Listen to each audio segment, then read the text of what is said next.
every day we make a decision. We make a decision that we are going to do something. Then we got some feedback, some information, and we decide not to do it. Or the vice versa, we decide not to do it, then we got some information, and then we decide to do it. And sometimes it's even in a different way, that we want to do something, then we got the information that we are not going to do it, but we end anyway doing this.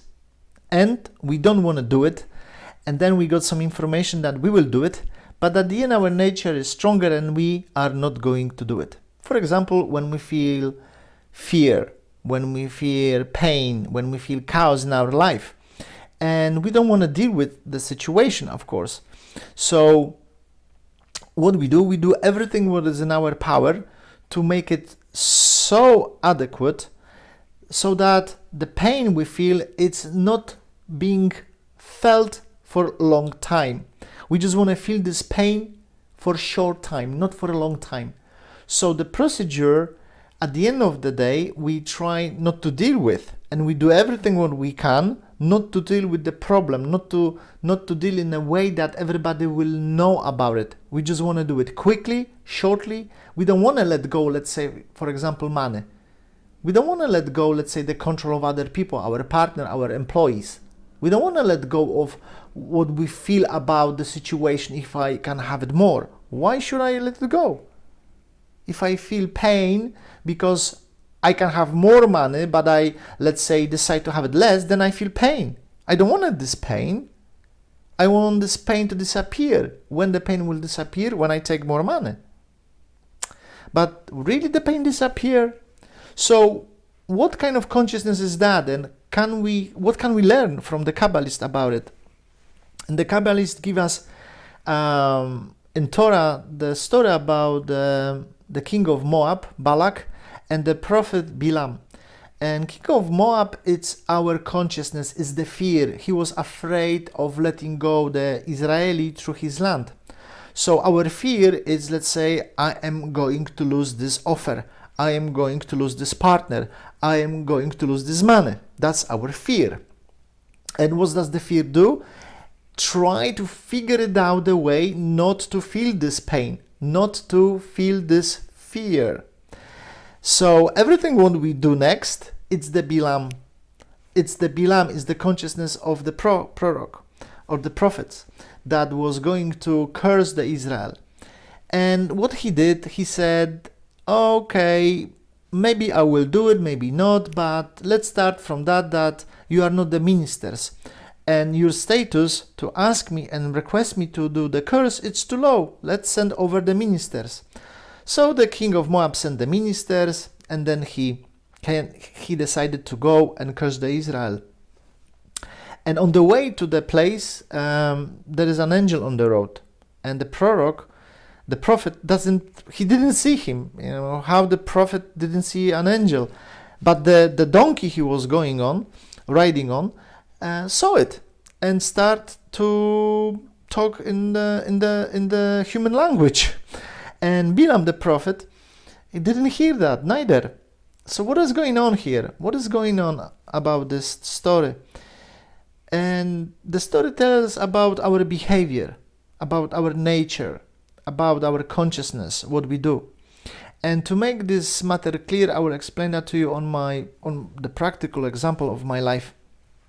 So I was going to buy a real estate, and the real estate was quite, to me at that time, was top one, and it was a commercial real estate, and I really felt that this is the real estate I should really have it. After years of working, this could be a kind of, the benchmark for me. And of course, it cost more, but the localization was okay, and it was, for me, it was the real estate, if you know what I mean. Now, after some time, I decided to do it. I decided to go on with the real estate, but I got the second offer. But the second offer was like kind of, black and white. And, I didn't want to buy the second one. I couldn't have bought two of them because, you need to spend a lot of time and energy remodeling one of them. So I said to myself, hold on a second, which one is better one? Not the first one. Which is better localization? In the first one. Which gives more money, the cash flow? In the first one. Okay, is it also difficult to hold on to the first one and, spend some time and take some risk?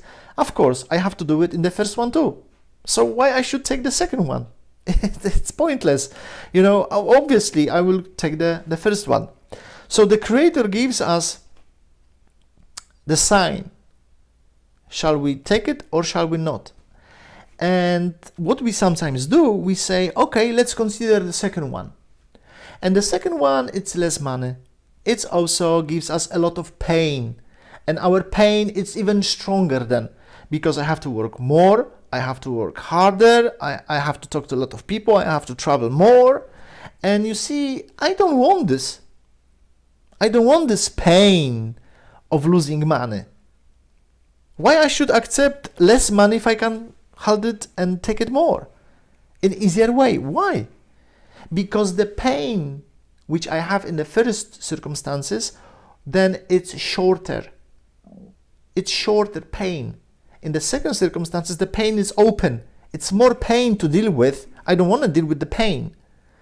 So whatever I will do, I will rationalize that the first, even though I really take seriously the second option, I decided to go on with the first one.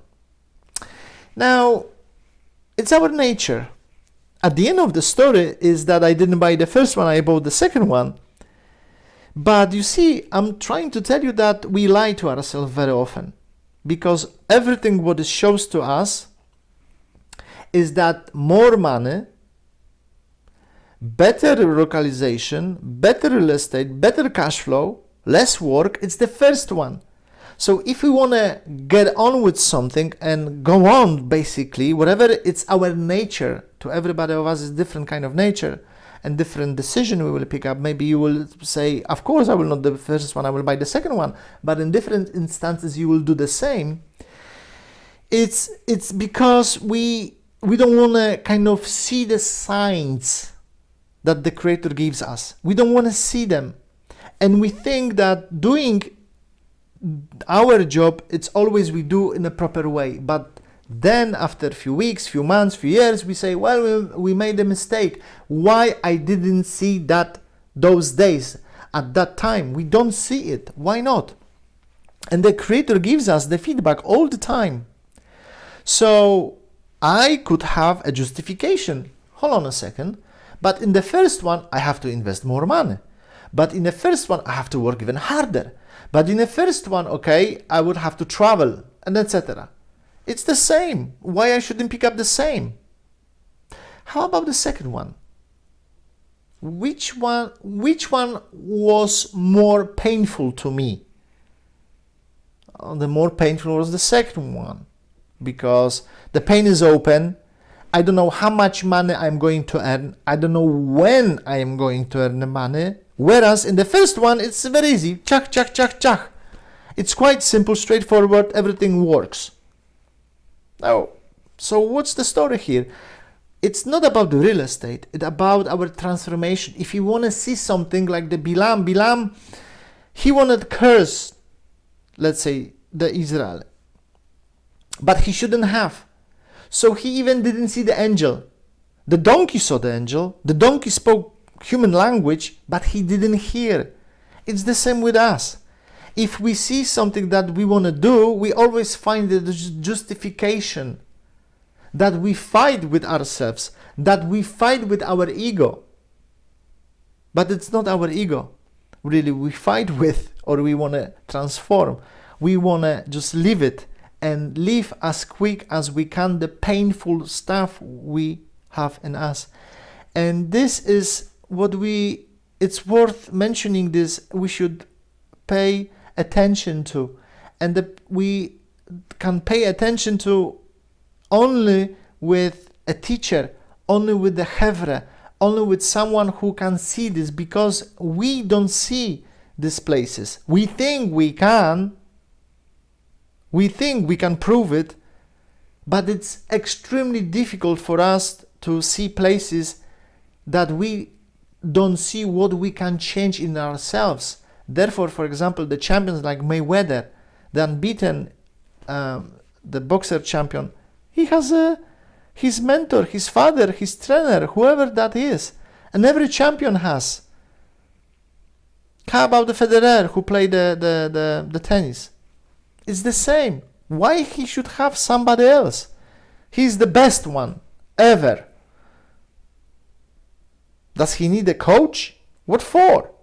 Yes, he does, because the coach sees things in his life, in his consciousness, that he doesn't see.